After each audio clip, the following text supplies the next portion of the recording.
right, we're going live. This is a mess. Okay. While everybody joins us and gets this figured out, I'm going to... So, yeah, I guess we're live now. I'm going to pour the bourbon. And here we go. While we pour this, welcome to Get Lit While Getting Lit with me, your host, Tommy Calloway. And I've got a special guest here tonight. We've got Jake Sloane. Oh man, now I can't hear you. Okay. That was my fault there. All right. How do I hide the share screen piece or the whole? I got my screen share over here, and now I can see all the buttons on my stream. I can mute you and stuff. I'm not super familiar with Skype. Oh man. All right, guys. I don't even think. Am I live? Yeah, I'm live. Just nobody's watching. maybe someone's. It says there's some viewers. Oh, there we go. Stream settings. There's 3, 4. Yeah. It counts up. All right. Man, here we go.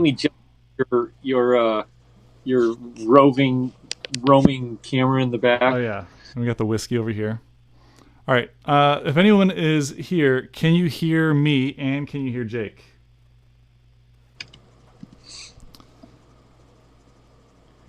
Wait, I could do this too. Let's see. Maybe I could just zoom in. Yeah, there we go. Nice. Yeah. I'm zooming in like that. And they're just people are just going to deal with the mouse. You're just having to crop in the Skype thing? Yeah. All right, that works. So you can just duck a little bit or point your camera up or something. And it looks like I got me on picture-in-picture, which I can adjust now. I'm going to adjust this. Here we go.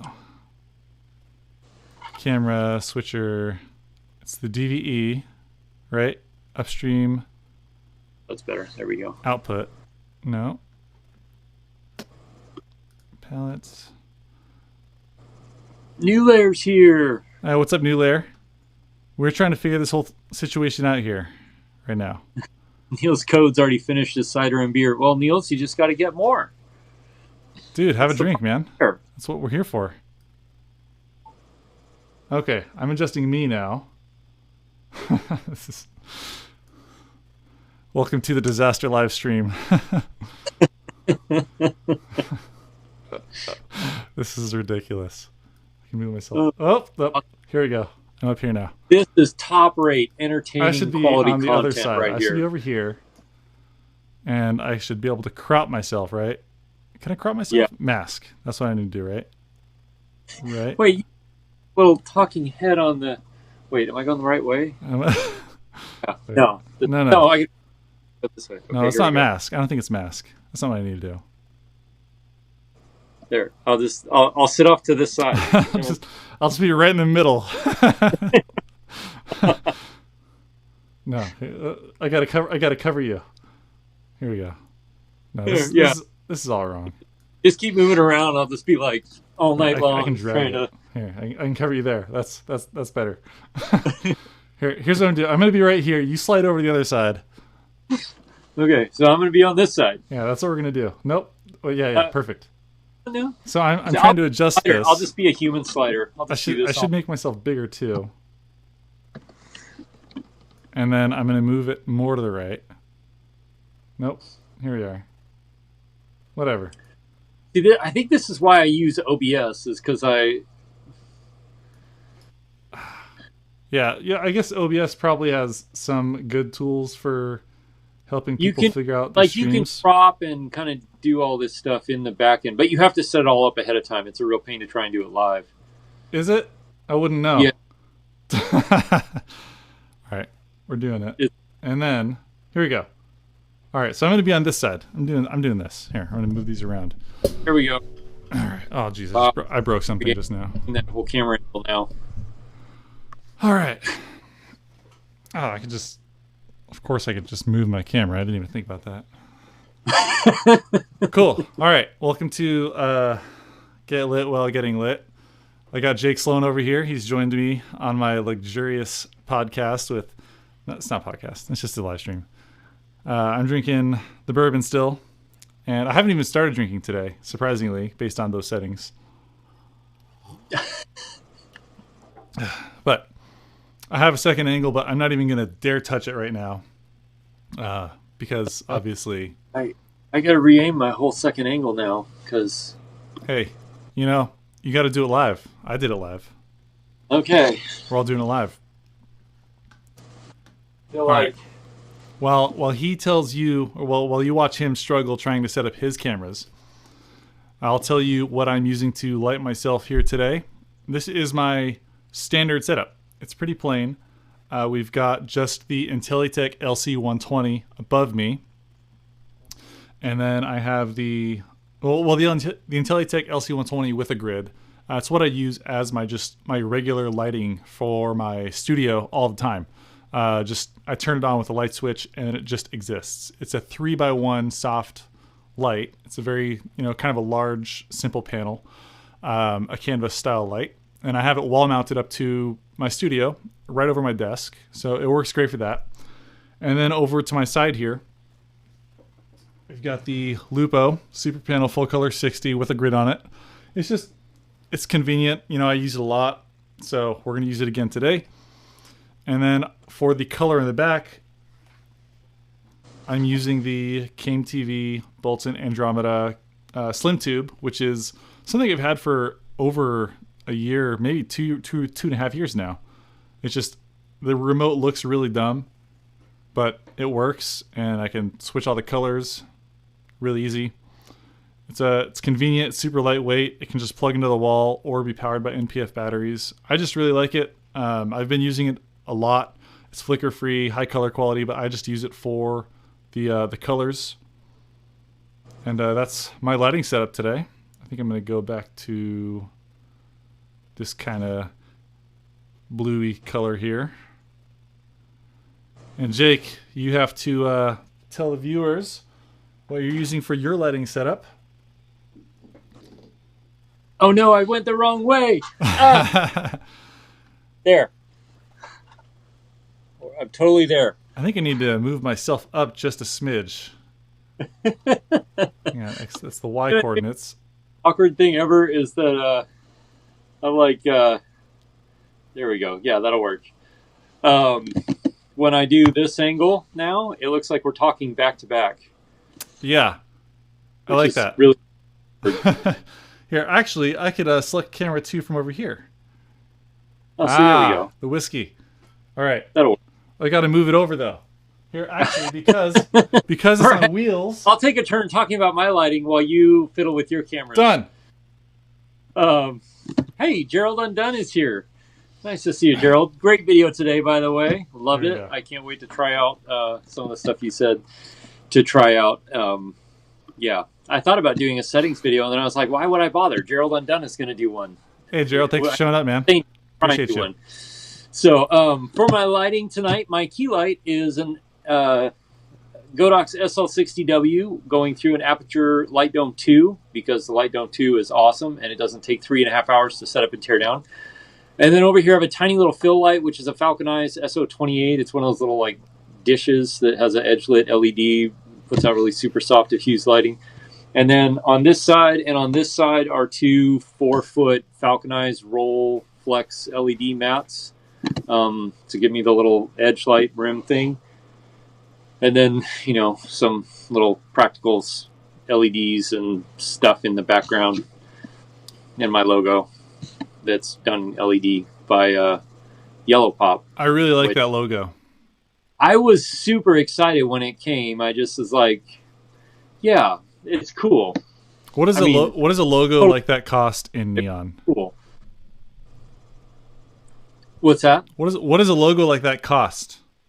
So for that, because that's 18 inches on an acrylic disc thing and all that, it was like $300, I think, $350 maybe by the time I got it shipped here, which was a lot of it. Because you live right next to Russia. up in. Now, they're right next to Russia, and right next to Hawaii too. Depending on what kind of map you look at, when you look at maps of the U.S., we're just a little north of Hawaii, and it makes it much colder up here. All right, so let's jump into these comments here. Hello, everyone. Jake, that's you. You said that one. What up, New Layer? Thanks for showing up. He also reviews a lot of lights. He does some great videos. Third Gorilla, let us know you could hear. And Nils, he always shows up, man. You are my best viewer by far. Thanks for always being here and hanging out. You finished your cider and beer. That's right. So that's what you guys were talking about earlier while I was struggling to set up this arrangement. Thomas, sounds great. Thank you.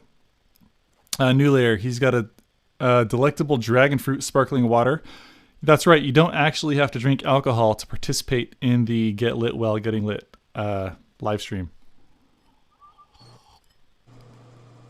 Yeah, I'm drinking water myself, so cheers. No worries. Cheers. Oh, wait, I always got cheers. For anyone. All right, Nils, I always do my camera and crop adjustments on stream. That's the way to do it, man, doing it live. Viewers enjoy it if it doesn't go on for an hour, though. Yeah, good point. Looks like the Tommy Deluxe Standard. Yeah, pretty much. Nils, Jake, slide to your left. Okay, yeah, I'm just oh, I moved you. Sorry, hang on. There we go. Catching up to these comments. Mr. 49 minutes. Oh, yeah. So Gerald just uploaded like a 49-minute video, or he's uploading a 49-minute video on his Sony A7S III, which will get all the views for anyone trying to get views off of the A7S III train. You lost. I know. Gerald is going to win, so there's that now. My S3 video out like 4 or 5 hours ago, because otherwise I just wouldn't have gotten any views at all. Yep. Better be straight from the glacier. Oh, your water. That's what New Layer is saying. Oh, it is. Absolutely. All right. So if you guys have questions for me or for Jake, tag us. It's going to be a lot easier. So for anyone that's tuned in and doesn't already know, Jake Sloane, he is a filmmaker that lives up in Alaska in the frigid cold, takes awesome photos and drone footage of ice glaciers in Alaska. That's pretty much his only draw. Also his talent. He's quite very talented. He takes some beautiful photos and reviews equipment similar to me. He's just the guy in Alaska that does it. So there's Jake. If you haven't already seen his videos, make sure you check out his channel. He does some great stuff. Thanks, Tommy. Of course. Appreciate that. And so we talked about my lighting already. We talked about your lighting already. And are we wearing matching lighting? Yes, we are. I specifically did my lighting the exact way his studio looks to have a similar tone. I was on his live stream earlier today, and I did contrasting lighting scheme. Where's that thing? Which, because of the King TV thing, it's just a simple boom. Now we're contrasting, right? Yeah, man. You're talking me into getting one of those now. Dude, it's simple. I mean, the remote looks really stupid, but I think they updated the remote and it looks a lot less stupid now. I feel so silly. It's like a little toy. But so for this stream, it's complimentary lighting scheme. It works. Gerald says, "Bah, you guys flatter me. Thanks." And what's the internet service like? And Gerald says, "What's the internet service like in your area, Jake?" Well, Gerald lives pretty far north. I imagine it's similar, but less good. And I have to pay through the nose for every gigabyte that I upload or download, because we have data caps on everything up here. So, and then because we only have, what do we have? Like, there's three cables, that undersea cables that get dedicated for Alaskan internet, and then there's like 5 or 6 that run through to go to Asia and stuff like that. There are certain times of the day when apparently everybody in the state is watching Netflix because all the internet speeds just go down to almost nothing. So, yeah. I have gigabit internet. I don't want to talk about it. 1,000 down, 1,000 up. It's awesome. I mean, but I'm not on dial-up anymore. Like, that was a thing not that long ago up here where I used to live. So, Dial up, man. I still remember those sounds, the nostalgia. They're like burned into your head, aren't they? You can't forget it. No, it's yeah, And dialed up. Ninja, please, he's asking you, can you talk about landscape composition? Is it always the rule of thirds or is it more complex? I think that's going to be a question specifically for you, Jake, because, well, I'm always in this little room. All right. So, for me, landscape composition is it's a lot of trial and error.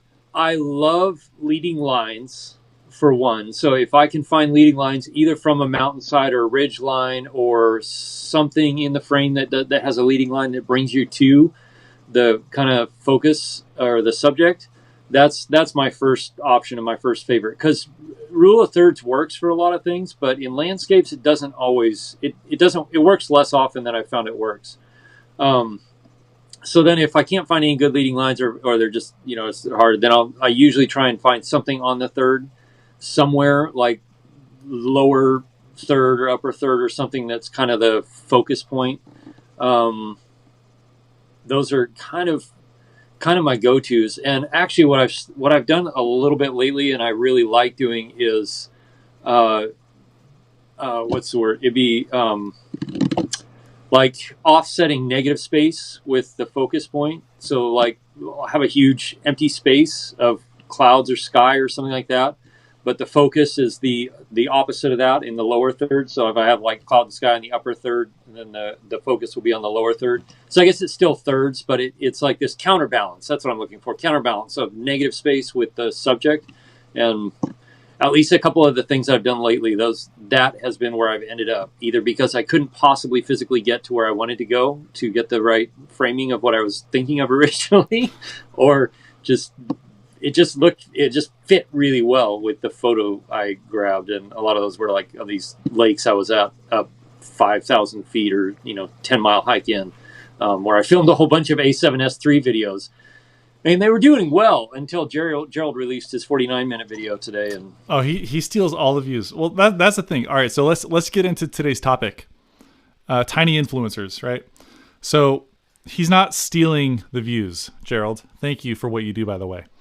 I think that all videos that are on any topic are additive to the filmmaker community, because if you make a video about one thing, someone's not going to be like, well, that was the video, I guess that's it for content. They're going to keep, if something interests them, if you make a great video about something, they're probably going to most likely consume much more content about that thing. And I find a lot of my views come from people like Gerald Undone. yeah, it's true. And like there are two or three videos that for some reason I'm ranking number one or number two in search results. Which I think is kind of cool, because somebody of my relatively small channel size you can rank just as well as somebody with a large channel. It just depends on the content, how you put it together, and how people respond to it.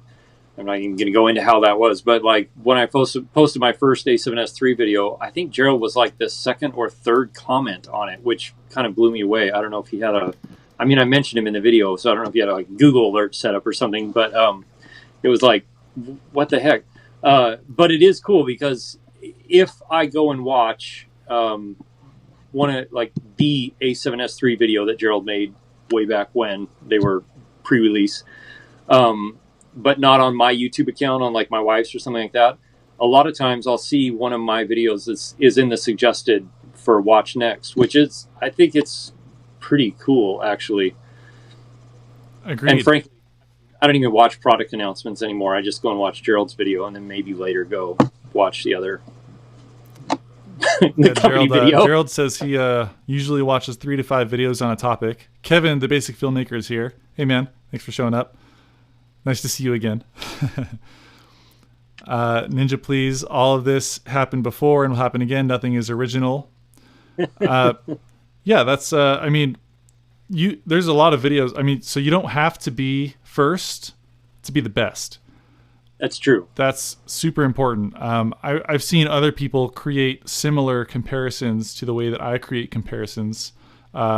with my Gear Showdown series, which I've only got 2 videos in so far, but I do have a third one coming. I have a sponsor for it already. It's lined up. It's going to be tripods and fluid heads. That's going to be my third like full showdown series. And I know Gerald has done a showdown of tripods and fluid heads. I'm sure that video is going to, they're going to share views with each other and everything. You don't have to be first to be the best. You can just do your best and make great content, and it will find views. And if other people start emulating your content, it's only complimentary, because people are then going to watch your content after watching those videos, Yep. And I think there are ways you can find, one, not everybody gets the same information from the same person the same way. And so you might say the exact same thing as somebody else in it, but it'll come across differently, and it'll make sense to somebody differently. And there are ways to differentiate yourself from those things. Like I don't even think I could probably sit down and do a really technical review like somebody like Gerald does or something like that. But my favorite thing to do, the way I like to do reviews, is go out and test them. So it's very real world out in, the wild of Alaska. And I mean, I'd be lying if I said I wasn't using it to my advantage, the fact that I have access to some of the most fantastic backdrops that are around. But it also does lend itself really well to reviewing camera gear. Dude, me too. I bought this Savage backdrop, this paper one of the best by far. Accused of doing all my stuff in front of a green screen one time. I was like, if that were true, I am in the wrong. Like, I should be in Hollywood. Oh, what do you mean, like Tim Cook with his Apple announcements and his he's got the slider too, right? But his like circular prison thing that he lives in for all his videos, over at Apple. Yeah, his lighting is like perfect. It looks like a green screen. It might actually be. I don't even know. I mean, it could be. It could still be a green screen. I was watching that, and I was like, at first I was like, wow, the lighting in this building is intense and insanely good. And I don't doubt that they probably did do that. Like, they probably went at that angle and went, this has to look great from every angle so we can film wherever we want to in here. But then some of the transitions, they were so seamless. I was like, no, this has got to be like this mix of live, pre-recorded, green screen, just because it was so flawless and so good. Yeah, I'm actually really glad that you were able to join me on today's stream, because as the topic of tiny influencers has it, we're both pretty similar in subscriber count. I know that I'm, like 37 or 38,000 around there somewhere. What are you at now? 20, I think I just passed 24. Yeah. I remember when I hit 24,000, I did a video, what does a 24,000 subscriber YouTuber make? I remember that video. Oh. And it was just like an honest sharing of numbers, and I appreciate that I made that video, because now I can go back and look at it and make a comparison when I hit 40,000. It's fun to have honest content like that for people that are trying to grow a YouTube channel. And getting into the tiny influencer topic here, what does the finances of a tiny influencer look like as far as income from YouTube? This was actually triggered by New Layer's question. He says, Jake, I don't know a lot about you. Do you have another job apart from YouTube? Yeah. So I answered in the chat, but I'm a freelance videographer and photographer here in Alaska. So I do lots of corporate work, kind of the normal mundane sort of videography and photography, headshots, stuff like that. Lots of social media videos for businesses right now, especially because they're, or helping them set up live streams and helping them learn how to use Zoom, because that's now a thing that everybody has had to do. So that's what I do for my day job. And then YouTube started out as a hobby, started out as something fun, started out as something for me to just be creative with and be able to do my own stuff. And it's kind of, leading down on this path where hopefully I would love to in the next maybe 2 years or a little less to be full-time, being able to do YouTube full-time. Likewise. That's kind of the dream, isn't it? Just that we're creating all this content as smaller channels that cannot derive full-time income off of the type of content that we make yet. And you have to take time away from your career and your family to make that content. So the only thing that's driving it is the passion and the dream that one day you can spend more time doing it. Exactly. And that's what, like, all my kids are getting to be, kind of out of at their last little childhood years and kind of into the preteen, teen stage. And I'm like, I want to be able to spend at least a good amount of time with them before they move out of the house and go do adventures and, whatever kind of things they want to do with me. And then I want to do with them. It'd be, I don't really want to work 2-3 jobs for the rest of my life anyway. So I did see somebody ask me, I assume it was somebody asked me, Ninja, please ask, what's my intent? Am I trying to look for an emotion or trying to tell a story through landscape? That's a good question. A lot of times, honestly, sometimes I'm trying to tell a story, but more often than not, it's about documenting some of these incredible places that I get to frequent on a daily basis that most people in the world will probably never have a chance to experience in themselves.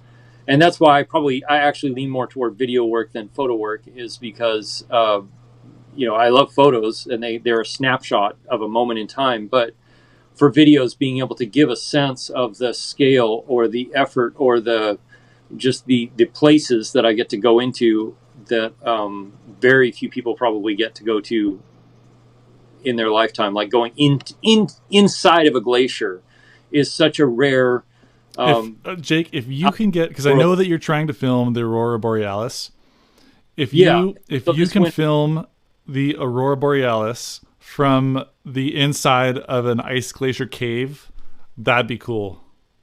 Yeah, so there is a glacier cave that I'm keeping my eye on that has a nice size hole in the ceiling of it that's relatively safe. Hopefully it'll still be safe. That I really want to go into and film the aurora through the ice, and then illuminate the ice a little bit with some, aperture, the MW or lume cubes or something like that, just to bring it into the foreground a little bit. But we'll see how that goes. You'd have to ask him to send you a Nova if you're going to be filming the Aurora Borealis with a Nova. It's quite spectacular, right? I said you'd have to ask him to send you the Nova. If you're going to be filming the Aurora Borealis from an ice glacier cave, the only thing more spectacular than that is getting a Nova to do it with you and then trying to make that interesting. Right? It would be spectacular. See, we got some questions here. Nils says, anybody have any ballpark at what subscriber count you feel you can think about full time? Can't imagine it is the same depending on what other sources you have, ads, memberships, affiliate, sponsor. New Layer says he thinks a good goal is 50 to 100K depending on how engaged your audience is and your cost of living, which is an important distinction in your cost of living. I can't imagine real estate is quite as expensive in Alaska as it is in Los Angeles. No, but our cost of living is actually not that far apart, which is interesting. Because everybody has a plane or a helicopter. You told me that earlier today. Yeah, it's like we spend a lot of money on heating, obviously, for obvious reasons. Our utilities are really expensive. Electricity is expensive. Internet's expensive, but electricity is expensive because I think we're heavily dependent on expensive natural gas fired generators for our electricity in the state. And then our food is expensive because almost everything has to be shipped in. And so especially like produce and stuff like that gets really expensive. We had a really good comment from Gerald Undone. He says, it depends a lot on your financial needs too. I downscaled my entire life when I started YouTube so that I'd have maximum runway. I was able to pay all those bills by 30 to 40K subs. See, and Gerald, he makes a really good point. It does, like, I think a lot of it is how much you're willing to sacrifice in the beginning. And then I think your approach makes a big difference too, because if you're just 100% relying on ad revenue, and say sponsorships, I think you're going to have to have a lot more numbers to really get there. But I know people that have gone full time at like 6 to 10,000 subs because they had a very specific niche, really targeted, really engaged Oh, audience, the and then they finance niche offered is digital insane. other stuff that really helped them get going quick. Yeah, there's people in the finance niche with like $80 CPMs. Yeah, it's crazy. And It so I run. I have another channel that I run. I'm not Jake gonna Sloane Finance. no, Go but ahead. mention the $80 CPM. That's not a bad idea. Uh, no, it's anyway. It's I have a few videos that went viral on that channel. Has a few million views, and it is very niche, very niche. And looking at that now, like, but the CPM on that channel is probably an eighth of what the CPM is on my main channel, Jake Sloane. Even though it's got way more views and more subs and everything else, but it just like advertisers aren't looking for anything in that niche, and it's yeah, it's weird. So we got Kevin, the basic filmmaker, full time. Having someone who supports what you're doing is critical, like my wife, he says. Yeah, having a support system and explaining to that support system that you're trying to do something that you're passionate about and something that you want to do is really, really helpful. And if you don't have that, you can still do it. It's hard though. But a lot of people, they will not be convinced that YouTube is a viable alternative to reality until they see real numbers. And that's a challenge that you'll have to get through if you're going through it. I know that everybody has their own challenges. And I know that convincing my own family that I can replace my full-time software engineering income in Southern California with YouTube is, well, that's a difficult thing to convey to literally anybody in the whole world, right? I'm gonna make videos. It's gonna be really cool. So that's a challenge, and that's I think if I want to go full time with YouTube realistically and still cover my mortgage, my bills, cost of living, my son, all of the things that I require in my life, I'm probably going to have to do. I don't know. We were talking about this earlier, Jake and I. I think that the income from YouTube, if you're doing it as a business properly, is more logarithmic than it is linear. Because as you earn more subscribers, then you can ask for larger sponsorships. You have more conversions and more authority in your niche. So there's a few ways to grow on YouTube. And I think that if I want to realistically go full-time creator, I'll probably have to be around 250 to 300,000 subscribers. And that's just my reality. So in the meantime, I'm still working, 10 to 12 hour days, Monday through Friday. And then I create in the evenings. Like this live stream was simply a thing that I needed to do for myself, for my sanity, so I could have some type of, engagement with other people that are interested in something that I'm interested in, like once a week. And then I try and create my reviews on the weekends. I pump out all of my videos in about 8 to 9 hours of production time. That's all that I can squander in an entire week. All the B-roll, all the editing, all the idea making and writing, everything. That's all I've got. Like that's a long time too. Usually it's like I got to keep it under 6 hours. Otherwise, like I don't have any time with my family. That's it. Period. So everyone has challenges, and if you're trying to be a creator, you're gonna have challenges. Things are gonna challenge you a lot. I know that I have my fair share of challenges. I know that polar bears probably attack Jake in Alaska constantly. Everyone's got challenges. You're not unique in that regard. It's hard. If being successful was easy, everyone would be successful. Period. That's true. That's very true. And I think Yeah, it definitely is. It's something that everybody's going to face their own challenge. Like for me, one, wrapping my mind around the fact that you can make an income making videos that go on the internet, like that was a big thing because my family background was all about hard physical work, hard physical labor. So even me moving into like doing videography and photography, being somewhat of an artist, was like it has taken a while for my family to come around to like, oh, that actually pays bills. That's great. But when are you going to get a job? Like sort of thing.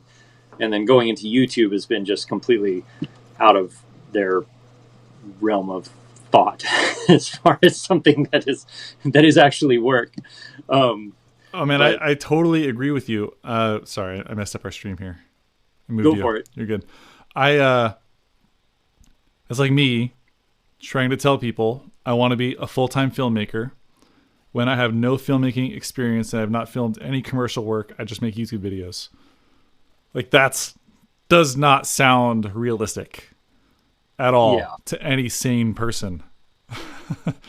Yeah. No, and it doesn't. And I think even this whole, well, this year has definitely, I think, opened a lot of people's eyes to what things could be.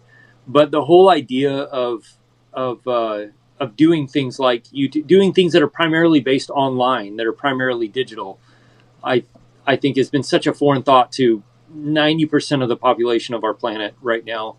That, and especially even the U.S., that it just is such a foreign thought to most people now. Probably after this year, because of everything that's happened, I think maybe more people are opening their eyes to go, oh, I can see how that can work. But it is still a new thing, even if you think like, yeah, the whole influencer thing or the whole digital courses, because it feels like everybody's got a digital course, or selling LUTs. That's my favorite one. It's like Let's are great. Hey, thanks for coming, Gerald. He's taking off. hey, Gerald, don't let those wolves, those packs of wolves attack you out there in Yeah, Canada. the tiny influencer conversation escapes him. He's already been through the challenges. He has Oh, his we're own challenges at his level. You got to tiny, respect everyone at every level. so far back in his rearview mirror now. He doesn't. I, Yeah. I think I think that we would be surprised if we learned of his challenges. I Yeah. don't think that it gets easier. I think that it gets different. So on that note, I talked to I was working for a guy who was extremely wealthy one time, and we were talking about a few things. He's a really nice guy, and he I don't remember how the conversation went exactly, but it basically came down. He was like, "Look, he's like, your problems have this many zeros attached to them. Generally, like if it's a money issue, you got to go buy a car, whatever." He's like, that you have this many zeros attached to them. Like, I know it's hard to understand, but my problems are similar. They just have more zeros attached. He's like, and in some cases that makes it more difficult and more complicated. And I think the same is probably true with YouTube. Like, it's this constant, you get up above one thing and then something else will come into play, and there's always going to be challenges you have to overcome. Gerald mentioned, I think it was maybe on one of his streams or one of his things, where he's like, how much of his life right now is waiting for packages to arrive, like to make sure he's home when a delivery person comes to drop off something, because people are sending him, prototype gear and unreleased gear, and it's all under NDA, and he's responsible for it and stuff. And it's like, I never really even thought about that. The fact of like, oh yeah, if somebody's going to send you a $4,000 camera that isn't on the market yet, that like you've got to be there when the delivery person knocks on your door. And it's like, yeah, I've experienced that. I've chased down a delivery person for a light that was in prototype phase because it was like a $3,000 light that I was, and they had already knocked once and weren't there, and they were gonna send it back the next day. And so I chased down the delivery guy to get the light. I had to like leave my wife's business. I was helping her out at the time, and like I sped down the street to track him down. I'm like, I'm Tommy Calloway. Do you have a package for me? He's like, yeah, it's right here. It was very unusual. I guess it's not common to chase down the UPS driver, but unless you're a YouTuber, which I think that every YouTuber I know has done that at least once. I have done that times where I'm like on my way waiting to go out on a trip out of town, and I'm like, if that piece of gear could just show up in the next 30 minutes, and I'll see the UPS truck go down a street, and so I'll just take off after them. Like, I don't want to wait another like 3 hours or however long it could be until they come. I've got to get going, but I really Kevin want to take this says, piece of. Tommy and Jake, let's not forget on YouTube, you have to be willing to work your ass off and play the long game. You can say the whole word ass on this stream, Kevin. You don't have to use stars. That's true. This stream, we have alcohol, so it's already like, YouTube is not going to recommend it, which is fine. So I saw two questions came through from Ninja Please. I saw one of you is asking what my main focus was on framing drone shots, and then I think the other one was what is my most overrated piece of gear that I own? Man, Gimbals. Honestly, yeah. Like, I love gimbals and they have their place, but I find myself using them less and less for YouTube stuff. Like for client things, I'll still use a gimbal, but for anything else, love really, the slider. The slider was the only reason that I had gimbals, and it's currently in frame. It's got the whiskey cam. Yeah, that's such. The only shots that I wanted from gimbals were ones that I could get with the Rhino Arc 2, that kind of slider. Right. But now I have that, and my gimbals, I have not turned them on since I got it. So, yeah, I mean, I use my gimbals when I go to do a client shoot, but that's about it anymore. And then when it comes to framing drone shots, I'm always looking for the angle and the place or the view that one. I mean, there's establishing shots where you've got the really wide and you kind of pull in to show where somebody is in the location, which, by the way, is the only reason I bought a red jacket, was so it's easier to see me when I'm doing drone shots. I mean, it's a good jacket, but that was the main reason I picked the color red. And then, but I'm always looking for ways to move through the landscape or angles and perspectives that you just can't possibly get any other way. In doing that, I've gone through a few drones that haven't made it back from a maneuver that I tried to execute and didn't quite. I misjudged the location of obstacles, or in most cases, it was crevasses in a glacier. Jared, next time I'll go with Bullet Rye. Right now I'm on Bullet Bourbon. He noticed. He knows. So I'm basically going through the bottle. This is I might be able to finish my next stream with this one. So once this one's done, then I'll go through Bullet Rye, and after that, I'm going to start asking people to send me a whiskey, and that will be the whiskey. I'll write your name on it in Sharpie, and then we'll drink that one through. So, or your YouTube channel, whatever. So tech for your needs, the worst piece of tech you've bought. Yeah, I was thinking about it. I saw the question. I was thinking about it, but you said it. So, worst piece of tech that I bought. Worst as in least smart investment, or worst as in absolute piece of garbage that you just like throw straight in the trash? I guess worst, just general worst is probably. Is that the imperial worst? I know that's a hard question because, like, I'm thinking, oh, geez. I bought a slider that was similar to some of Edelkron's offerings. It was, I think it was called like the Slider 1. I don't know what it was called. I'm not going to call it the company. But it was a Kickstarter. It was a slider. It was really small, kind of pocket-sized.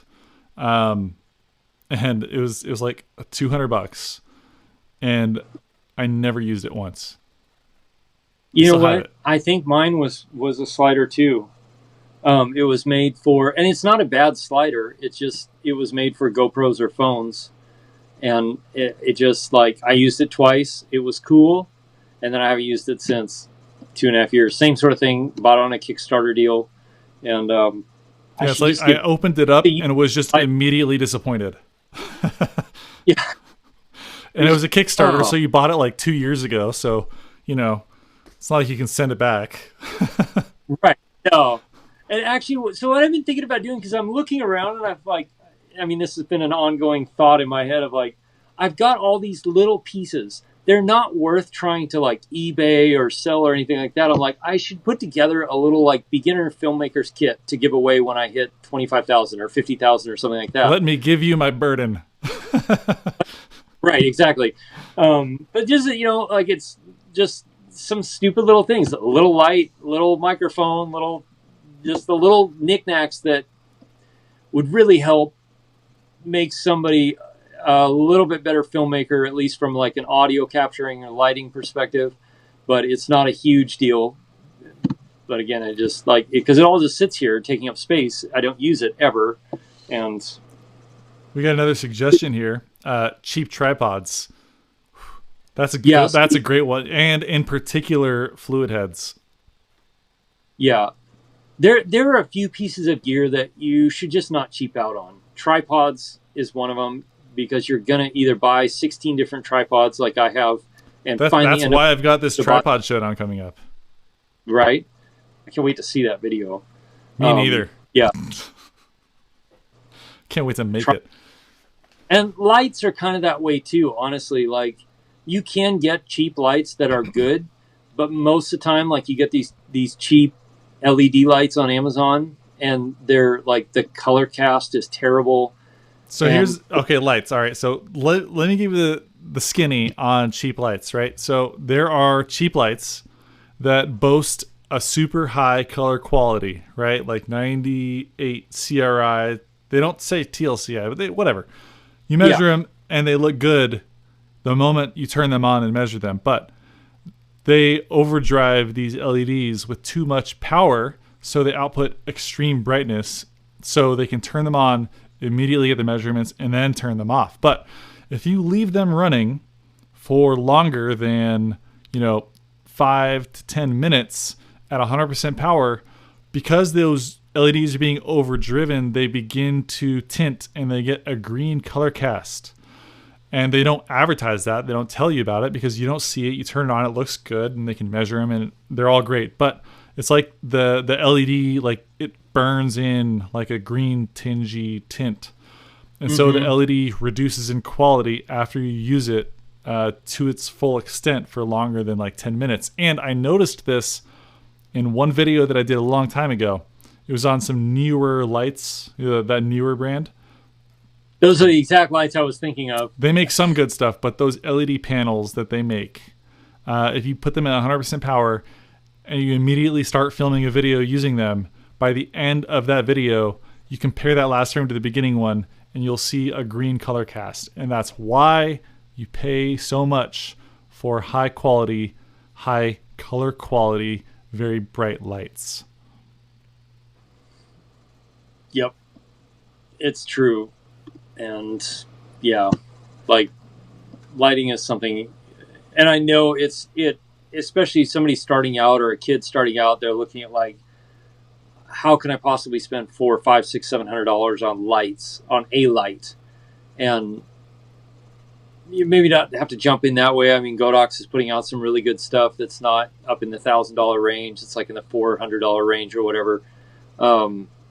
But it's that compared to like a $25 or $50 LED light on Amazon is night and day difference. And not only that, but the longevity. I mean, I've been running the Godox SL60W probably 3 to 4 days a week for several hours at a time for what, 2 years? I found it when it was brand new. I got it before they had determined pricing. I bought it for $120 on eBay from China directly. No one had any reviews on it because I couldn't afford the aperture light yet. And so I was like, COB LED light around, certain brightness, 5600 Kelvin. And then Godox showed up, right? So I bought that thing, and then immediately I was like, this is such a great tool. I still recommend it. I mean, Godox has new light. In fact, I'm sitting on a video that I just need to finish editing. That's 25 minutes right now of me playing with Godox's lights, of their different versions of lights. And they came out with the SL Series 2, which has a fan on and off button on it. I still recommend the SL60 because all the new lights from Godox are, $300-$400 because people wanted more features, they wanted more output. But I still recommend to the brand new filmmaker, the person who's like, I want to make videos, but I don't want to spend any money. I just recommend the SL60 because it's the best price to quality output ratio that there is for that type of light so far. Yeah. Nothing has really replaced it. I mean, I know that Yeah. there's like some from Sokani and a couple others, but I mean, that one's just, it's like the de facto standard right now for like cheap quality light. Yeah. And for, $200, you can have the light and a 36-inch parabolic softbox that gives you a great key light, and you're pretty much set. I mean, you really don't need much else to be able to produce a good looking video with it. And yeah, So I got a question for you. So I know we have some questions in the chat. We'll get to those, but getting back to the topics, tiny influencers. What is the most cash money sponsorship you've earned for a single video specifically from your YouTube channel so far at 24,000 subscribers? I have yet to do a sponsored video. No sponsored videos. I haven't done any sponsored videos yet. And I've kind of been back and forth on doing the whole sponsorship thing. And I'm not opposed to it, but like, I want to be careful about how I approach those sorts of things, because I don't want to come across as, hey, I'm being paid to make this review, because I don't ever want to do that. I don't ever want a company to be, here's $500, review this product and say something nice about it. No. So that's where you're doing it wrong. You're looking at it wrong. I haven't done it's that not, either. It's not, here's $500, say something nice. It's, here's $500 for the opportunity to show up on my channel. I will review it and be honest, and you're going to pay me first. And you're not going to preview the video. Those are my terms. Start like that. And if they're like, I know my product is great, they'll still send it to you. And you can not feel bad about it if it sucks. Right. And so, I just haven't done anything like that yet.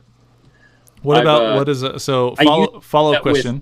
The low budget people on Amazon who are like, hey, we want you to buy this product and we'll reimburse you or whatever. I've done that a long time ago. I did that a couple times, and it's always left just such a terrible taste in my mouth. Like, the tiny influencers are the most, I think that they're the most targeted by that, because they don't have any experience working with real sponsorships yet.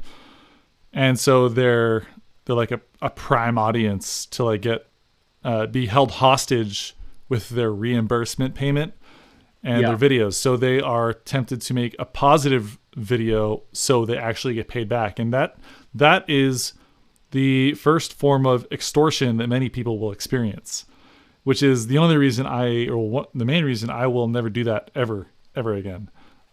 If a company wants you to review something, then they'll send it to you and you can review it. And I mean, the margins on those products, say it's 10%, right? Which is a tiny margin.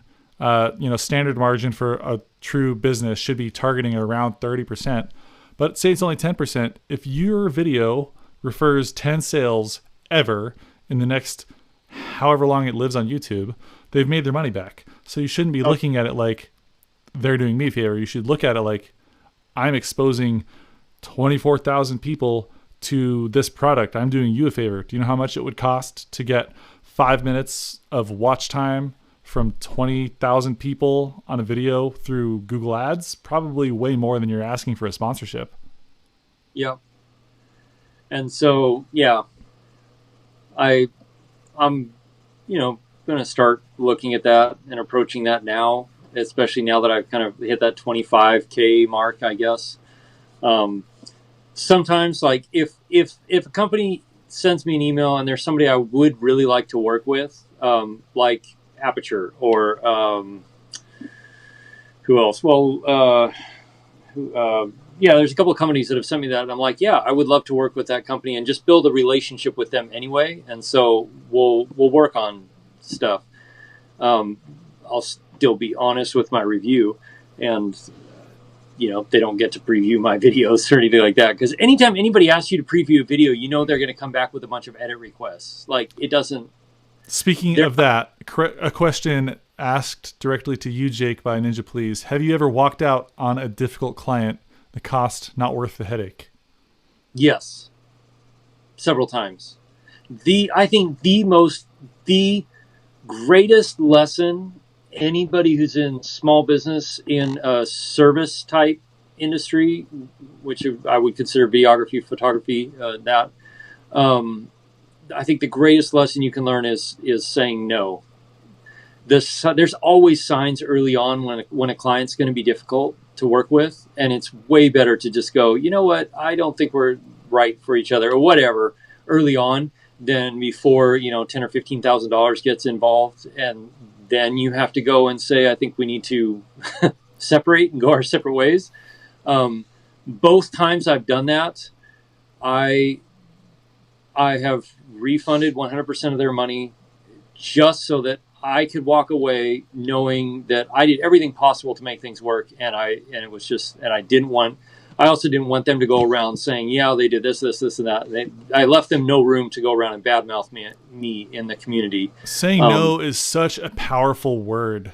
And oh, if you have that in your vocabulary when you're responding to any type of sponsorship request, it makes your no worth so much more to you, because that shows that you value your time more than they value your time, and you're not going to buckle under like weird conditions. It's just being able to say no will earn you more sponsorships. So Nils, he tagged me. He says, forgot to mention me on my own question about sponsorship. I believe I asked you, what was the most you've earned from a sponsorship paid video from YouTube directly? And that would have to be about, it was about $2,800 for a video that I did that I don't even think has still passed 1,000 views. But the content in my mind and in their mind was spectacular. For this particular video, and I think that you know what it is, Jake, I told the sponsor that, so they offered me an amount for a sponsorship. And then I replied, no, I want you to double that amount, but only pay me if you love the video that I produce. And they did. And they loved it, and they paid me. And some people who are, who watch all my videos might know what that one is. But it was such a positive experience to be paid appropriately for something that I put my heart into, and they loved enough to be like, yeah, I want to pay for it, even though they could have just been like, no. So that was a really cool experience. That's like $3,000. yeah. How And see cool that, is that? like, there's a couple of companies that I've worked with that, I mean, relatively, like, a lot of them were sending me stuff when I was 8, 9, 10,000 subscribers, which is basically nothing on the YouTube scale of people that they could be reaching out to. And it was always something like that, where it's like, hey, we saw this video, and it was almost never one of my really big videos or one of the higher view videos. It was just some smaller video, but it was a video that I loved, they loved, and they wanted to do something together. It was just like, yeah. And I don't think sponsorships have to appear sleazy to an audience, if they're done correctly, right? Yeah. For like a great example is the way Gerald Undone integrated stock footage into his going to other YouTubers for his studio tour videos. That Yep. was clever. It was cool. And then he also does like microphone tests while doing an ad read. Like Yeah. that's really cool. That's clever. I call that native advertising. Because that's a term that you hear, like it's an article that looks like all the other content on the website, but in reality, that's today's native advertising. It's not an ad baked in. There's no there's no progress bar at the bottom. It's just you're receiving valuable content while learning about the sponsor. And I think that he's done the best job that I've seen on the internet in that format. Yeah. I think so. He's done an amazing job of integrating sponsorships into his videos. I really want Gerald to come do the office thing? No, Studios Undone. His Studios Undone, that's the one. I want him to come do a Studio Undone with me, and I want to go sit on a glacier and do it with him out on a glacier. Someday, maybe. That's the dream. That'd be awesome. As soon as all the stuff dies down, I don't want to say it because we'll get possibly flagged. Oh my gosh. So Ninja, please, why do you think it's less entertaining to watch something done perfectly versus watching someone struggle through a project? Do you mean specifically the Aperture B7C review that I did? Was that fun to watch? It's probably because it feels relatable. It doesn't feel like it's this perfect produced piece of art that is just scripted. It's just, if you watch someone struggle through the process, it feels more realistic. It feels like that's something I could do. That's my perspective. What do you think, Jake? I think so too. It does make it relatable, and there are quite a few times where I've left mistakes in my videos on purpose, just because I'm like, it was, and it's honest. Like, I'll get a piece of gear the next day, I go out to some godforsaken wilderness somewhere to like work with it and review it live. So when you see my review videos, that's not like, generally it's not after I've had the product for 2 or 3 or 4 weeks and kind of figured everything out. It's usually me figuring things out as I'm going, and then sitting down and talking about it, going, hey, like this works this way and this works that way. And I kind of like that raw. I also like to do, later on, where it's a little, not more polished, but just more informative, I guess. And also with the experience of like, yeah, I've had this for 2 years now, my A7 III, and it's going strong. But I think it does make things way more relatable, and it feels more honest to people that are watching. So we got Andy the Lab in the chat, and Andy the Lab is my dog. It's not my dog. It's just, like home dog. But so she does reviews on cars, and she's also done some reviews on some tech equipment, but also has a dog. And she makes great content. You guys gotta check her out. She also does some live streams once in a while. Anyways, Andy the Lab. I saw that it's Shuvik asks who our favorite directors are and favorite movie from a cinematography perspective. My favorite movie's Inception, 100%. Freaking love that movie. That's a good movie. My favorite is Irving Kershner with Empire Strikes Back. Empire Strikes Back? Yeah, I love the way he lit that movie. I mean, I know it was him, but it just, everything with about sabers? that, like, it's really masterfully done. And if you have ever tried to light a massive black glossy surface like Darth Vader's helmet, but not see reflections of people, it is next to impossible. And how they did that is just, it was brilliant. And I mean, the cinematography of it's really brilliant too, I think. Second to that would probably be Lord of the Rings, the original Lord of the Rings with Peter Jackson. Just from the cinematography standpoint of that movie is ridiculous. Kevin's going. Say goodnight. So I agree with you. I never thought about the shiny helmet situation, but I talked about this last week. Tron, the way they lit the original Tron, the way they did every single frame. I didn't know this until I watched Corridor Digital's video on the breakdown of how Tron was filmed and then how it was edited. So the Tron suits were actually white with black stripes. And then they filmed it, and then they inverted it, and then they added the color. It's just crazy. There's a video by Corridor Digital. You have to watch it. Every single frame of the movie had to be cut out multiple different ways. So they had to cut out the eyes, they had to cut out the teeth, and then they had to do like four different cuts of each frame. And I think we lost you, Jake. You're like coming in and out. Back. What happened to you?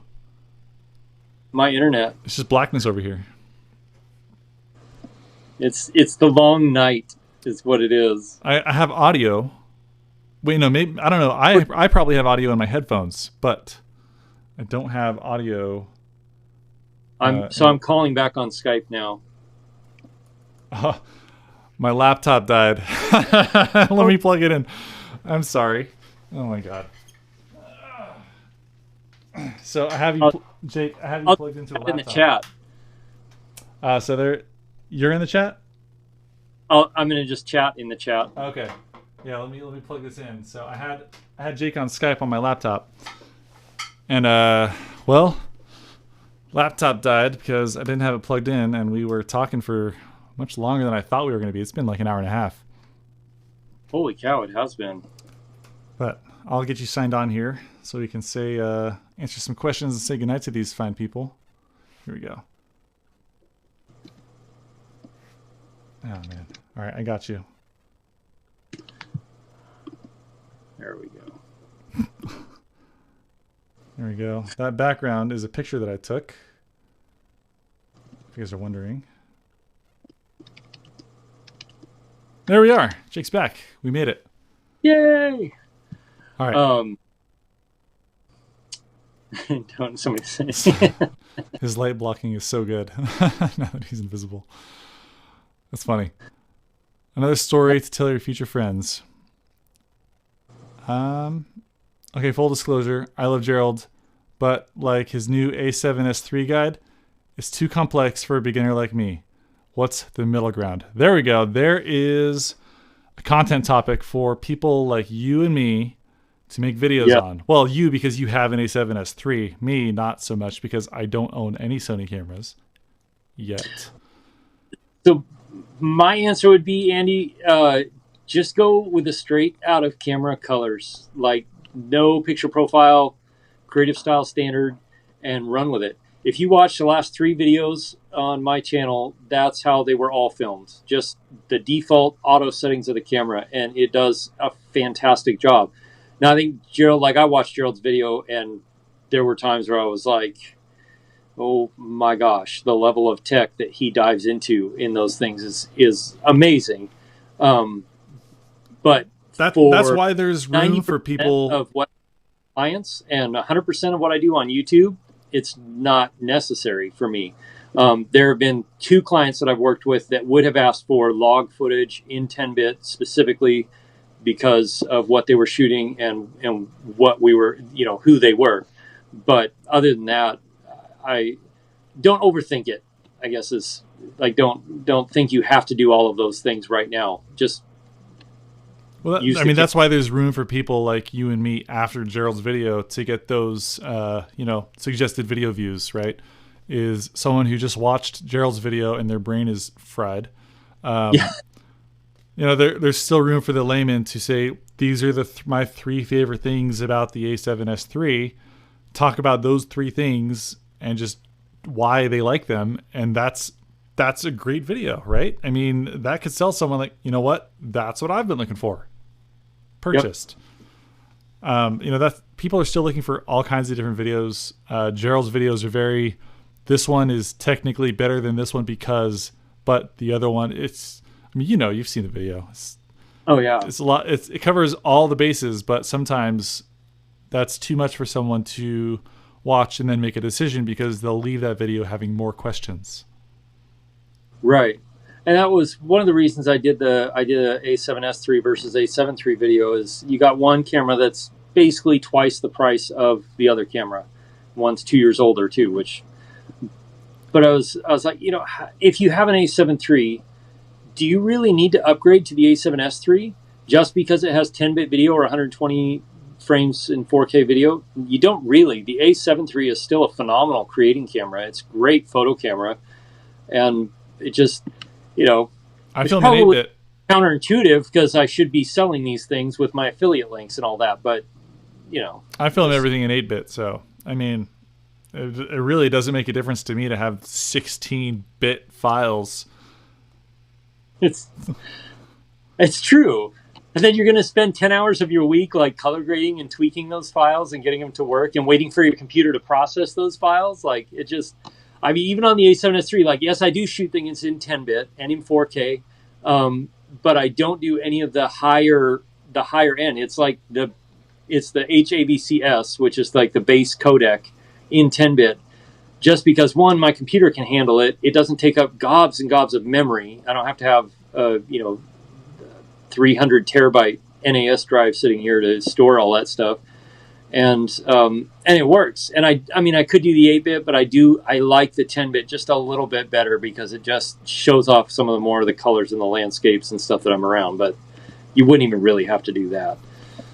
So people were wondering, I think, why they could still hear you when my laptop died, and that's how I'm piping you in. So in order to get his vocals into my live stream, I'm actually on a FaceTime audio call with him on my streaming computer. And then for the HDMI, for the video feed, I'm on a Skype call with him through my laptop. That's why. Because I didn't have an audio cable to take the audio from Skype into the... I don't know. It's way more complicated than it should be, but it worked. Yes. And that's what we do. It works. Like, if it works, it works. And I'm happy with that. So I guess we can answer let's do two more questions. What's your go-to bear defense on location, Jake? So I do carry a handgun with me, and I do have it's what is it? It's Smith & Wesson 40, and they make bear shot for it. There's a company up here that makes special bullets for bear specifically, because it takes a lot of force to stop a bear. I mean, they're big and powerful animals. And honestly, though, I'm less scared of bear than I am of moose. Moose are way more deadly up here, and they're way less predictable than bears are. And they will come at you and stomp you with just no rhyme or reason, other than they just didn't like the way you moved or something. So, but I do generally, I'll carry a handgun with me and be ready to go. So Andy says bear defense, 135 millimeter G Master.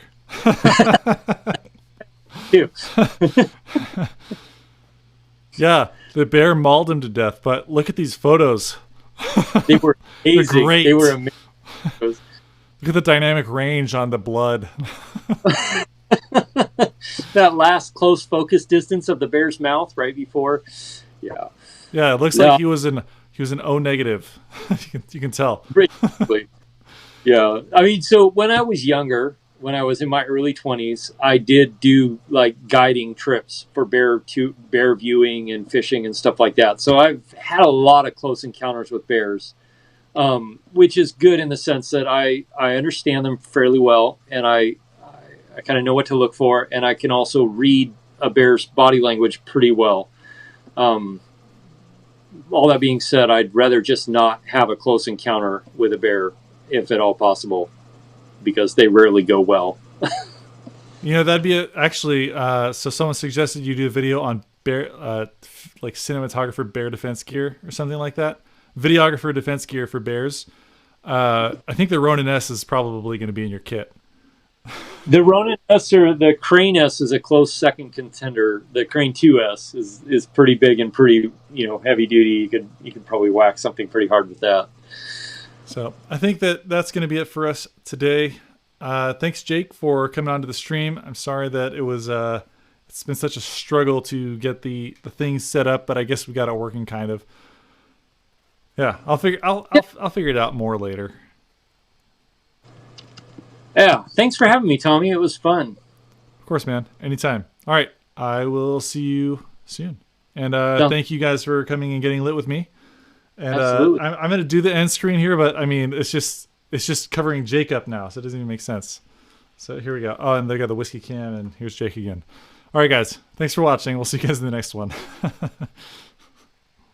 Bye.